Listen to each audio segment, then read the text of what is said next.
Buenos días a todos. Es un gusto saludarles, jóvenes.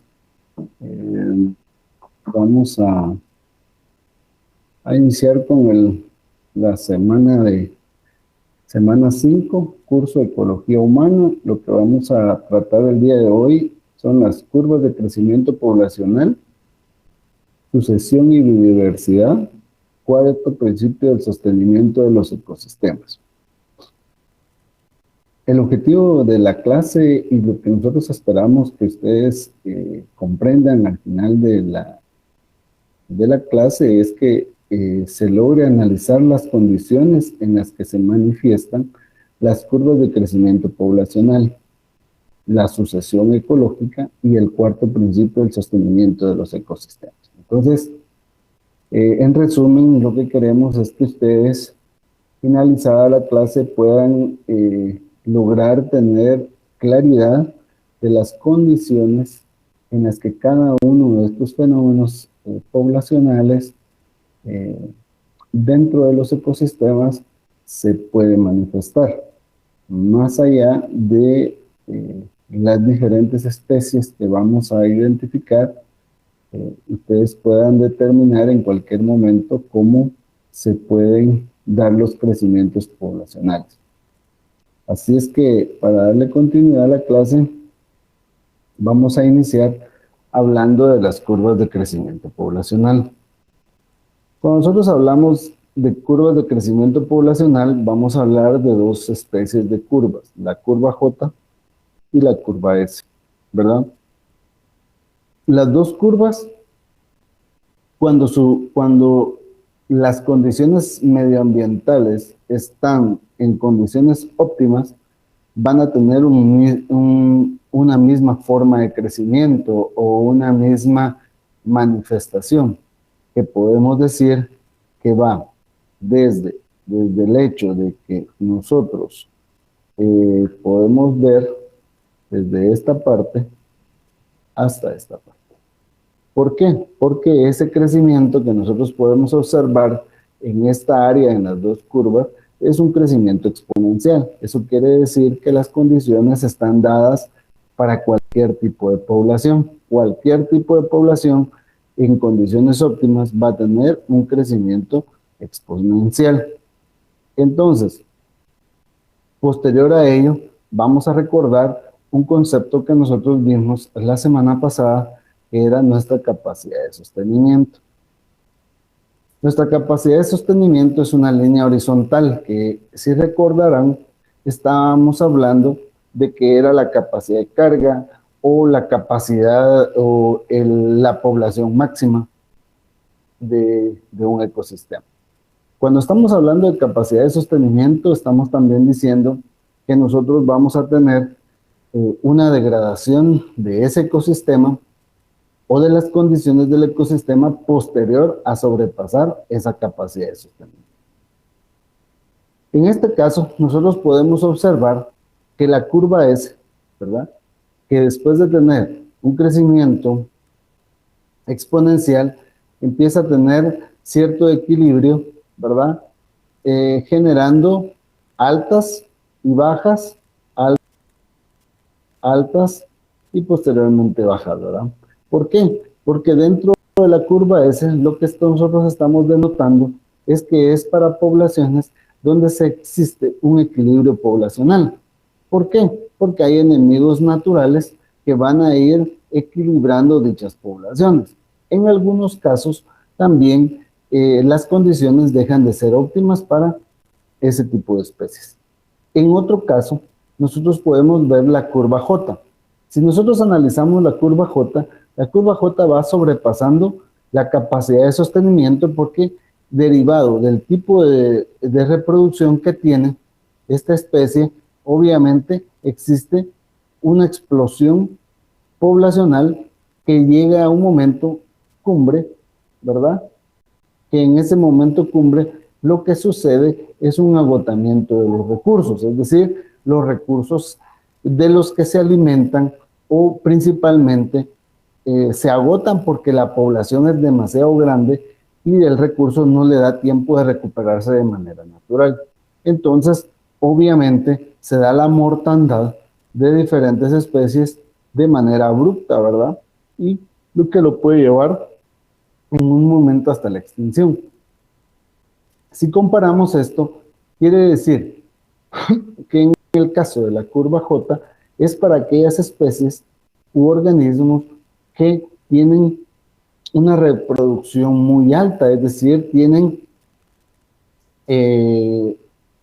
bastantes crías en el proceso de reproducción que van a depender mucho de los recursos de los que se alimentan. Entonces, aquí vemos entonces la diferencia entre las dos curvas de crecimiento poblacional, que es importante tenerlas claras, ¿verdad? Para que ustedes puedan decir qué tipo de población se adapta a cada una de las curvas, que es por ahí lo que nos interesa, ¿verdad? Lo que nos interesa a nosotros es que cada uno de ustedes pueda decirnos qué especies se van adaptando o qué especies pertenecen a cada curva de crecimiento poblacional. Es decir, si nosotros les colocamos 10 especies, ustedes deberían de identificar en cuáles van en la curva J y cuáles van en la curva S.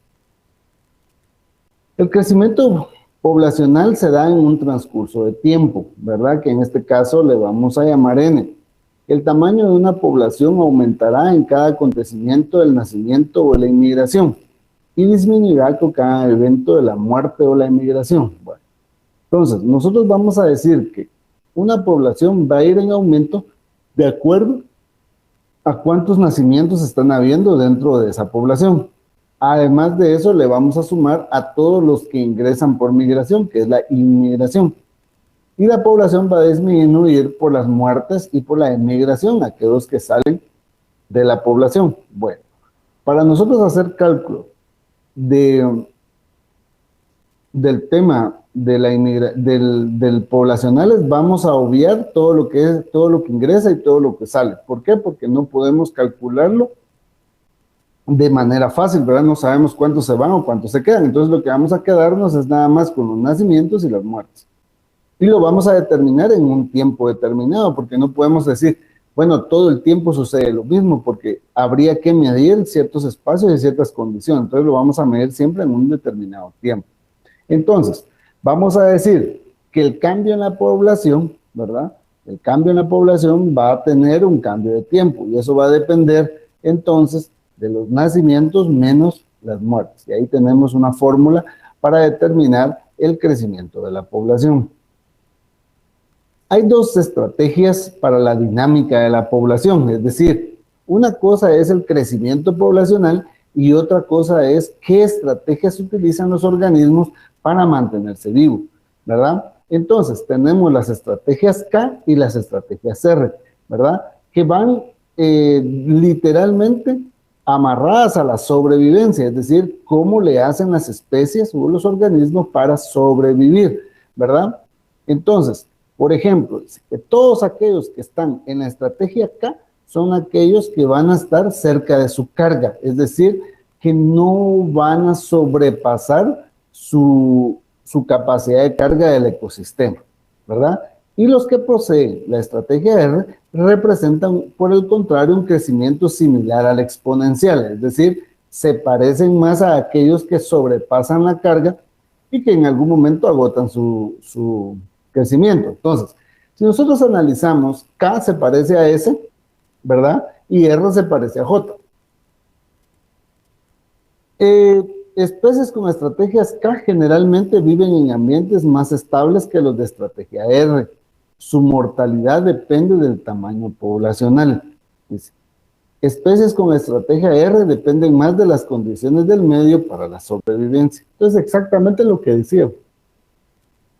¿Qué pasaba en J? Al agotarse los recursos, obviamente, va a haber un decrecimiento, pero eso básicamente lo va decidiendo de acuerdo a la estrategia que va aplicando la dinámica poblacional. Entonces vamos viendo cómo las curvas se parecen a las estrategias, pero ahora vamos a analizar un poco más las curvas.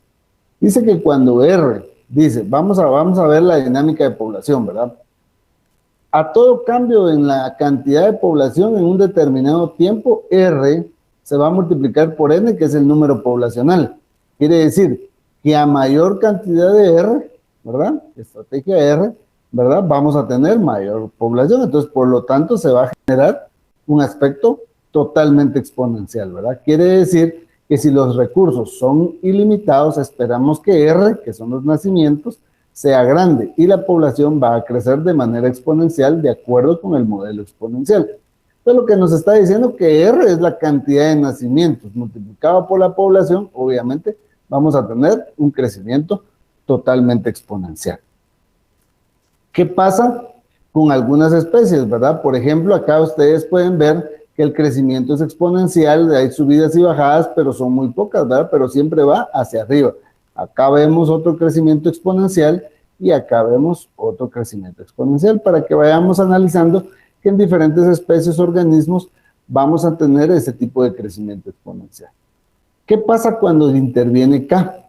K dice que no nos vamos a pasar del nivel de carga, es decir, que K nos va a indicar cuál es el nivel de carga en esa línea horizontal, que por ejemplo acá estamos diciendo que 1500 organismos son los que soporta ese ecosistema.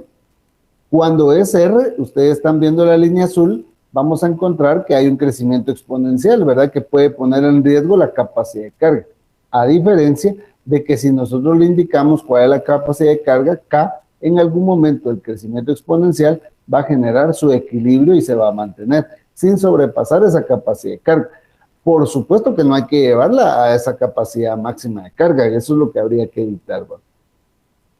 Por ejemplo, tenemos cuando mezclamos a R, ¿verdad? Con su crecimiento, ¿verdad? Pero también estamos mezclando dos especies. En este caso vamos a poner a la liebre y al lince. Obviamente, lo que veníamos hablando, lo vimos la semana pasada cuando veíamos lo del alce y los lobos. Entonces veíamos nosotros que el alce, ¿verdad? De acuerdo a su crecimiento, se va modificando también el crecimiento poblacional del otro, ¿verdad? Entonces, la dinámica sería esta, ¿verdad? ¿Por qué? Porque aquí lo que estamos mezclando básicamente es presa-depredador, ¿verdad? Entonces su dinámica debería de ser parecida a esta en todos los casos, pero en algunos casos no hay un identificado, una presa o un depredador que básicamente disminuya las poblaciones, ¿verdad? O que dependa o sea, digamos, el depredador depende mucho de la cantidad de presa que encuentra. Además de entender cómo se dan el crecimiento poblacional y las estrategias poblacionales, también es importante que entendamos cómo se disponen estas poblaciones en el espacio, es decir, cómo se manifiestan las poblaciones dentro de los espacios que nosotros tenemos.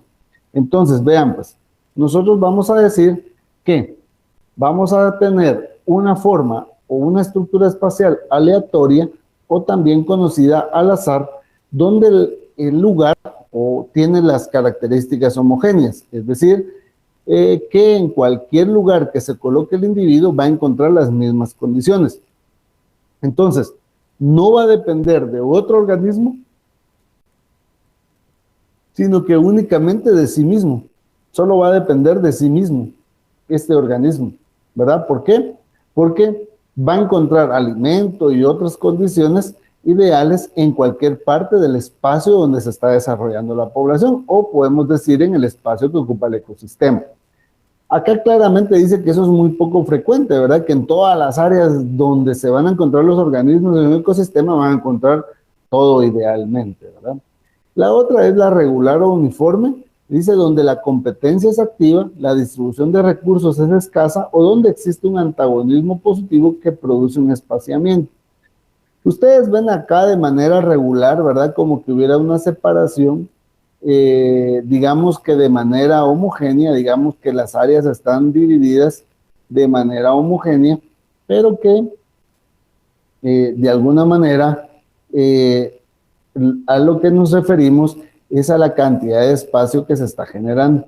Es decir, el espacio que nosotros estamos generando, cada uno de lo que nosotros les estoy dibujando, cada uno de los cuadritos es un espacio regular. ¿Qué quiere decir? Que cada uno de los organismos está delimitando ese espacio de manera que al momento de que ya lo delimite, nadie va a poder ingresar, es decir, que está aplicando aquel concepto de territorialidad, ¿verdad? Nadie va a poder ingresar a esa parte. Bueno, algo que es más común es la agregada o aglomerada, ¿verdad? Donde hay ciertos grupos o espacios donde los individuos tienden más a establecerse, ¿verdad? Entonces, lo que sucede acá es de que en un lugar vamos a encontrar una población más heterogénea, ¿verdad? Más distribuida.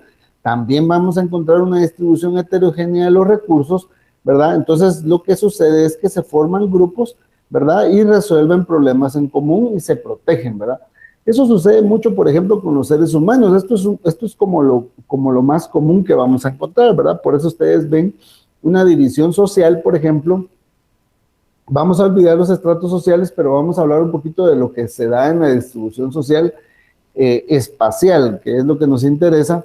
Ustedes van a ver barrios, van a ver colonias, van a ver zonas.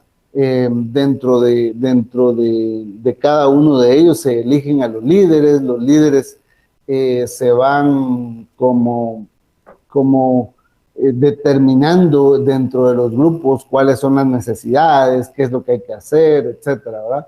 Entonces lo van resolviendo, por ejemplo, problemas de agua, problemas de salud, problemas de energía eléctrica, problemas de carreteras, etcétera. Entonces, es así como van juntándose los individuos para poder resolver su problemática. Entonces, si ustedes lo analizan, cada uno de los focos que nosotros estamos viendo acá o de los grupos están resolviendo problemas comunes entre ellos, pero no significa que sean comunes para el otro grupo, ¿verdad? Entonces, para que tengamos esa claridad. Vamos a tratar de entender, por ejemplo, dentro de la distribución espacial, cómo un grupo de organismos de lo que estamos hablando, cómo se defiende, cómo se cuida, y decimos que una tropa de mandriles está en movimiento, exhibe una organización social.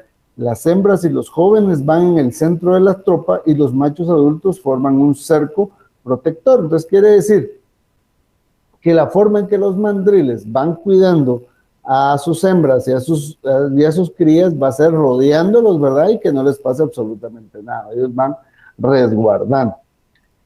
Fíjense que esto es muy común porque pensamos que los seres humanos no lo hacemos, ¿verdad? Pero, por ejemplo, cuando un varón está cortejando a una mujer, la coloca de un lado de la banqueta, le abre la puerta. Es una forma como de cuidar, ¿verdad? Y lo mismo hace con los hijos, ¿verdad? Va cuidando a los hijos, va cuidando a la esposa.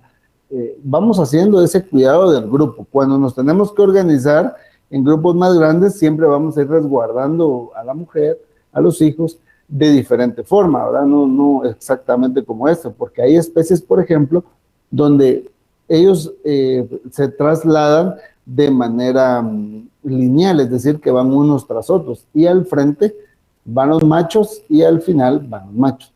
Entonces van resguardando que el guía y que nadie se vaya quedando atrás. Entonces son formas diferentes del cuidado que vamos teniendo dentro de las organizaciones. En 1798, el primero que señaló y empezó a hablar de la dinámica de población y empezó a hablar del agotamiento de los recursos fue Malthus, ¿verdad? Entonces, pero él matemáticamente decía que las poblaciones tienen una progresión geométrica, mientras que los recursos tienen una progresión aritmética, ¿verdad? Entonces, por ejemplo, él cuando habló de demografía también habló del control de natalidad y el control de mortalidad, ¿verdad? ¿Por qué? Porque él hablaba ya de la lucha por la vida. actualmente de repente como la dinámica de vida es un poquito más acelerada, se nos va olvidando esa parte, pero al final lo que estamos sucediendo es de que cada uno de nosotros quiere buscar un mecanismo de sobrevivencia. Eh, Probablemente muchos de ustedes, además del gusto por prepararse o por eh, ser profesionales, también es un mecanismo de sobrevivencia, ¿verdad?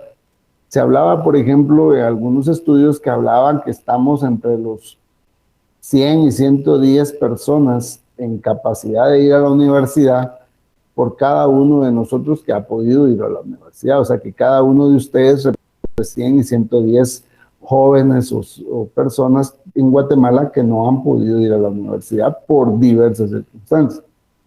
Entonces, ahí es donde nosotros vemos que si vemos la universidad como un ente para salir adelante, un ente de sobrevivencia, un ente de comodidad, de estabilidad o de estatus, básicamente ahí es donde nosotros nos vamos midiendo dentro del proceso de la sobrevivencia, ¿verdad? Porque de repente consideramos que nosotros van a ser menos aptos para sobrevivir. Obviamente esa será una condición humana, ¿verdad? ¿Existe algún factor político efectivo? ¿Existe que permita controlar la población o dejarle crecer hasta el límite de producción de este territorio? Por ejemplo, aquí habla de la raza humana, China, Estados Unidos. Las poblaciones solo crecen en determinados momentos en forma exponencial. Ejemplo característico de las plagas. Fíjense que es importante determinar, por ejemplo, que cuando hablamos nosotros de políticas, hay países, por ejemplo, europeos que de acuerdo al nivel educativo han ido entendiendo que la cantidad de hijos es un factor fundamental porque eso nos va a generar generación tras generación y vamos a tener un aumento o ese crecimiento poblacional no lo vamos a poder detener. En algunos países sí existen políticas, digamos, que dicen de 1 a 2 hijos, otros hablan, por ejemplo, de la cantidad de mi capacidad económica versus la cantidad de hijos que puedo tener.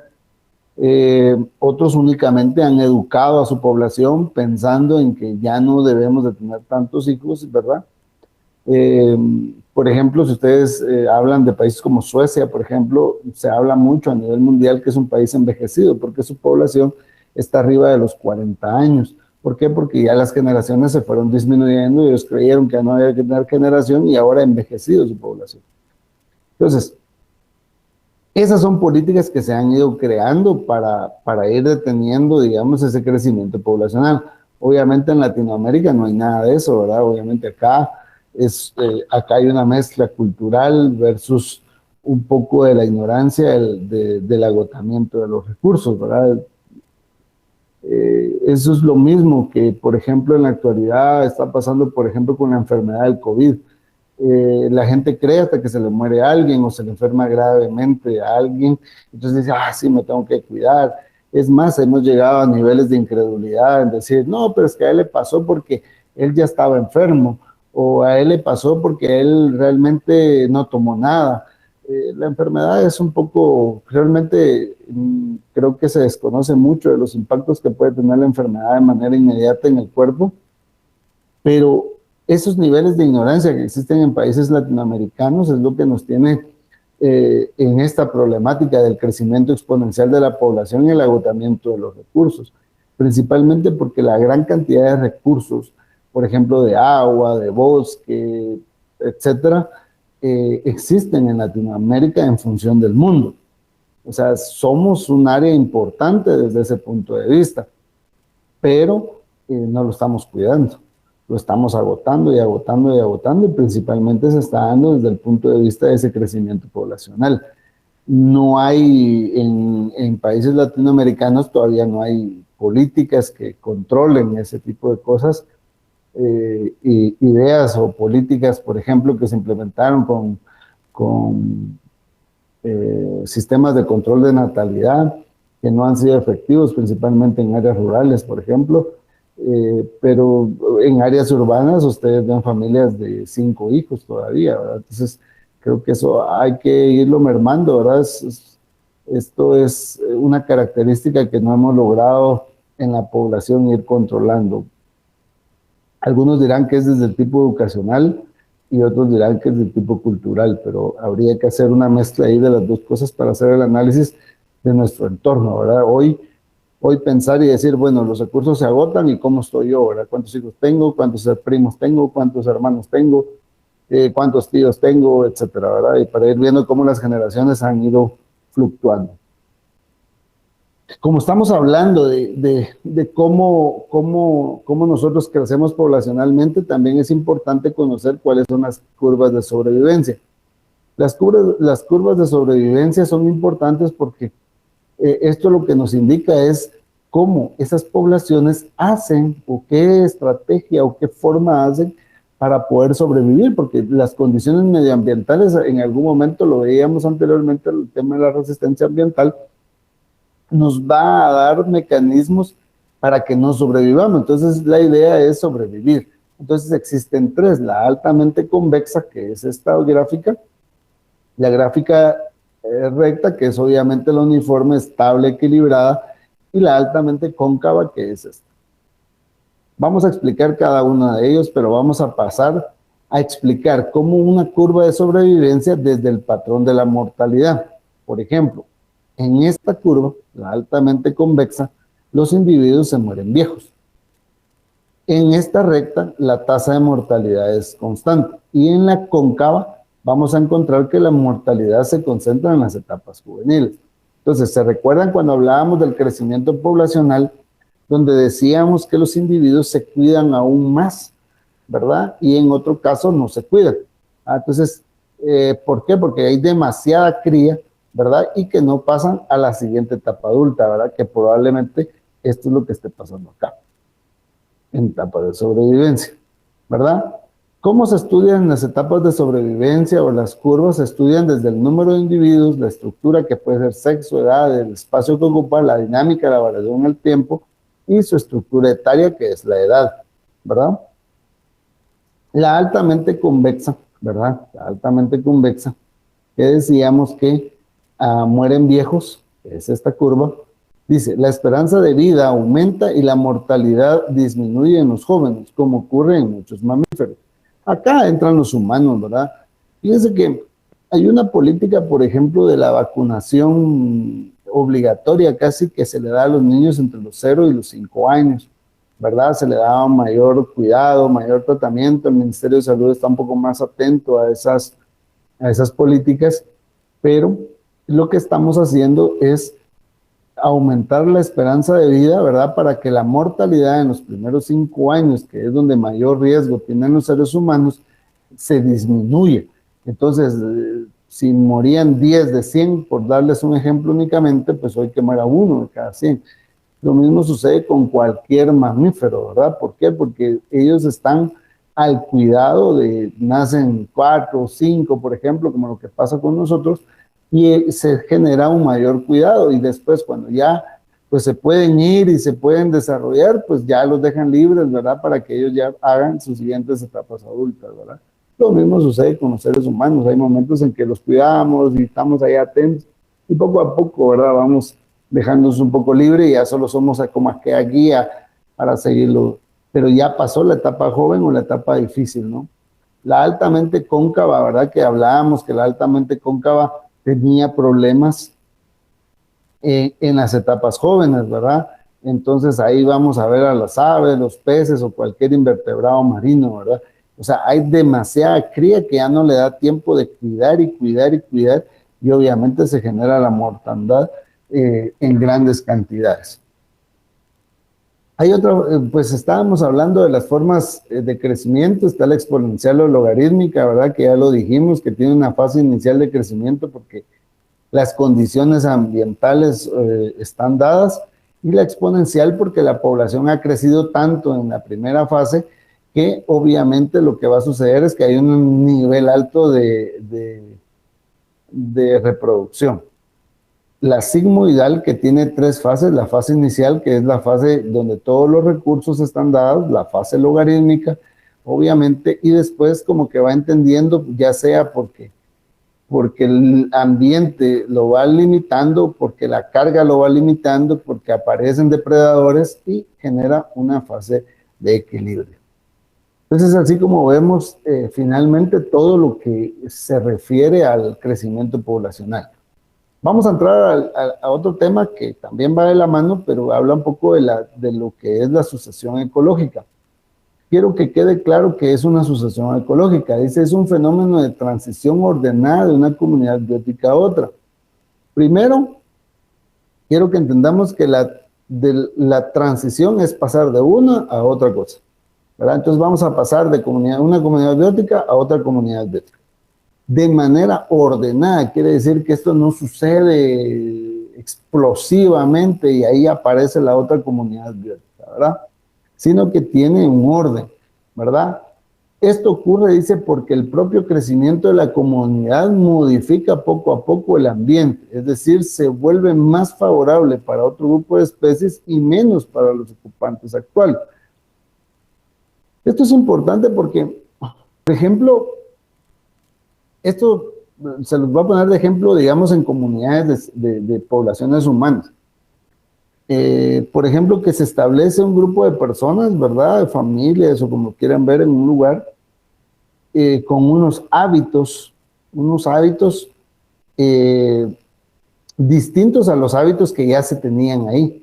Entonces empieza una lucha en cuál de el que prevalece es el que va a sustituir al otro, ¿verdad? Ya sean los que ingresaron o los que estaban.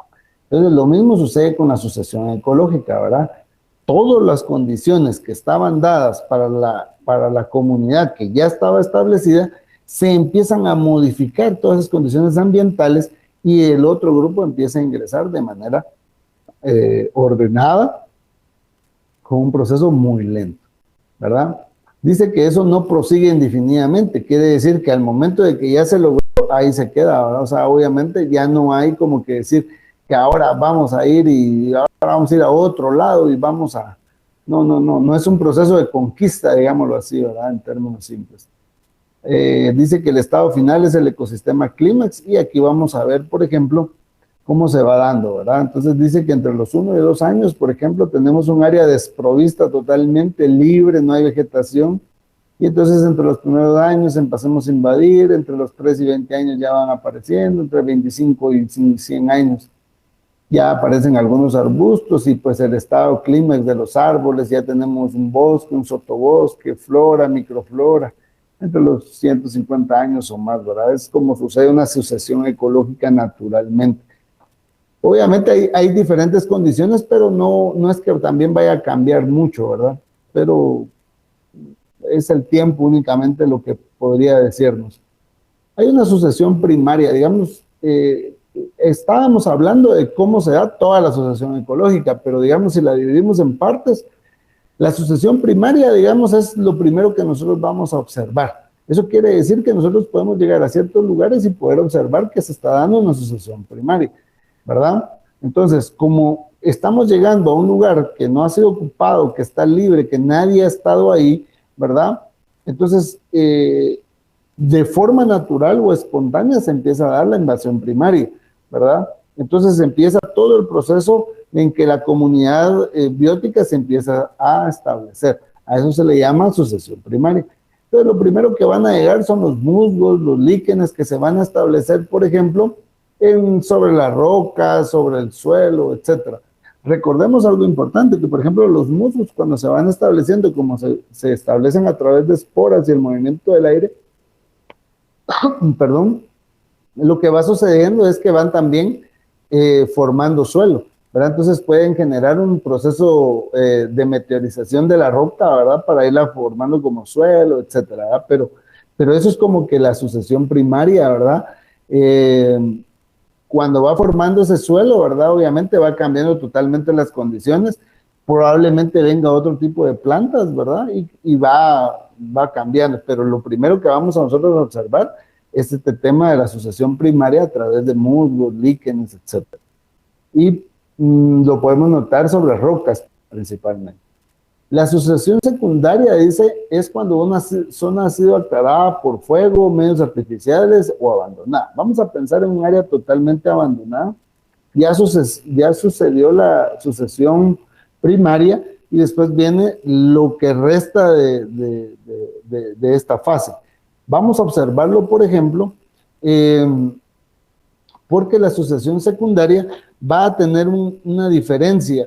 Es que todo lo que está a su alrededor, ¿verdad? Vamos a pensar cualquier ecosistema que está alrededor del área de la que estamos hablando, que ha sido abandonada, va a venir una de esas cuestiones de alrededor y va a ser la dominante y que va a empezar a abarcar el área que está abandonada. Es decir, esa área que no tiene nada va a ser invadida por nuevas especies, ¿verdad?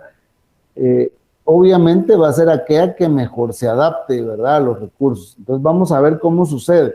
Como ya hablamos de un abandono, pues la grama o especies de microfauna van a empezar a invadir. Eso significa que al momento de que esté esta situación va a venir, microflora, va a venir microfauna. Después vamos a ver hierbas y pastos altos, ¿verdad? Ya vamos cambiando en tiempo, aparecen los pinitos, el pinar, árboles de madera dura y llegamos al clímax, ¿verdad? Es así, pero vemos que estamos hablando de 70 años o más, que sería una condición para que se dé. Otro tipo de sucesión es la sucesión acuática. La sucesión acuática es a veces algo que normalmente vemos en la actualidad. Por ejemplo, dice que las charcas, lagos u otros son invadidos por el ecosistema terrestre que los rodea. Entonces, si ustedes en el lugar donde están, por ejemplo, pueden hablar con los abuelos, o si ustedes no lo han observado, hay lugares, por ejemplo, donde hubo no sé, alguna laguneta o algún lago, donde ustedes están viendo que el espejo de agua, ¿verdad? El espejo de agua, es decir, la cantidad de agua que había se va reduciendo porque las partes de los alrededores van invadiendo, ¿verdad? Por cualquier circunstancia, pero lo primero que llegan son las partículas de suelo, entonces se va generando una sedimentación en el lugar, ¿verdad? Las especies terrestres van avanzando, es decir, las especies terrestres van invadiendo, ¿verdad? Y poco a poco eso se va llegando hasta llegar al centro y lograr desaparecer todo ese ecosistema acuático.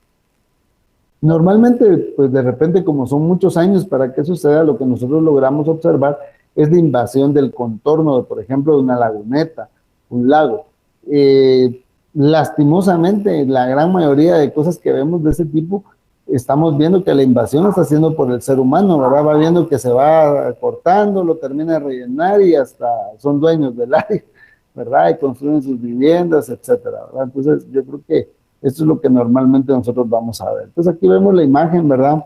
Nosotros podemos observar la cantidad de agua que hay en esta parte, probablemente se redujo y ustedes ven cómo va invadiendo el ecosistema que tenemos alrededor hasta llegar a un momento en que desaparece ese ecosistema, ¿verdad? Eso es lo que básicamente sucede. Vamos a ver otras fotografías. Miren, estamos viendo cómo se va invadiendo, ¿verdad? Aquí vemos claramente la invasión, ya va abandonándose. Aquí vemos una invasión ya casi hacia el centro.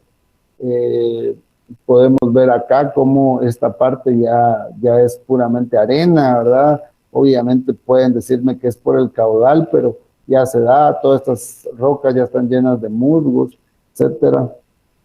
Vemos acá, miren, ya todo esto ya está invadido, ya no hay mayor cantidad de agua.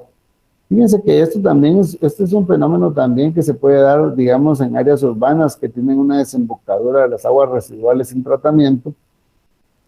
Pero es importante que lo tomemos en cuenta, ¿verdad? Porque esto es lo que nos va a dar como una idea de lo que puede suceder, digamos, con ríos, digamos que poco a poco la anchura del río va disminuyendo, principalmente porque hay procesos de sedimentación ahí, o sea, donde el ecosistema terrestre lo está invadiendo. Y yo les decía, en pueblos donde los ríos cruzan los pueblos, ahí lo que se da es de que viviendas vamos a encontrar cercanas al río. Otro tema es el fuego y sucesión. Fíjense que acá vamos a entrar a analizar y se los dejo ahí en el ambiente, digamos, el hecho de que ustedes pueden decir que el fuego, pues hay una terrible discusión en el tema del fuego, porque el fuego, en algunos momentos, cuando hablamos de siembra de maíz, se vuelve una discusión, que si las rosas sí, que si las rosas no.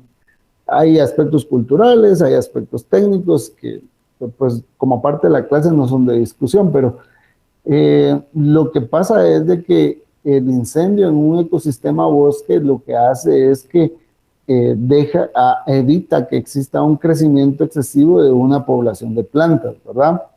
Entonces, no deben de ser continuos, sino únicamente que nos sirvan para mantener cierto equilibrio, ¿verdad? Y entonces dejamos de evitar todas aquellas especies competidoras o la cantidad de árboles que no deben de estar ahí. Para eso sirve el fuego. Ya cuando usamos el fuego y lo trasladamos a temas de rosas, pues de repente podemos tener una discusión contraria, pero habría que verlo, ¿verdad? Porque el fuego es importante para que ciertas especies que pueden dominar el área y nos pueden generar un cambio de uso natural, ¿verdad? O esa sucesión, pues lo que hace es evitar que se dé esa sucesión y mantener el equilibrio dentro del ecosistema. Finalmente vamos a entrar a ver el cuarto principio de sostenimiento de los ecosistemas. El cuarto principio de sostenimiento de los ecosistemas es bien simple, dice: para lograr la sostenibilidad se debe preservar la biodiversidad. ¿Qué nos está hablando? Que preservar la biodiversidad nos va a dar sostenibilidad. ¿Qué queremos? Que haya diversidad, ¿verdad? De animales, de plantas, etcétera, dentro de los ecosistemas. Es decir, que a mayor diversidad, o en este caso biodiversidad, va a haber sostenibilidad, y esto se amarra exclusivamente con aquello de las cadenas alimentarias, ¿verdad? Si no me puedo alimentar de una cosa, me alimento de otra, pero algo tengo que vivir en función de la sobrevivencia. Van a haber presas, van a haber depredadores, de este depredador hay otro depredador, etcétera, y ahí es como se va manteniendo cierto equilibrio o cierto proceso de sostenibilidad dentro de los ecosistemas.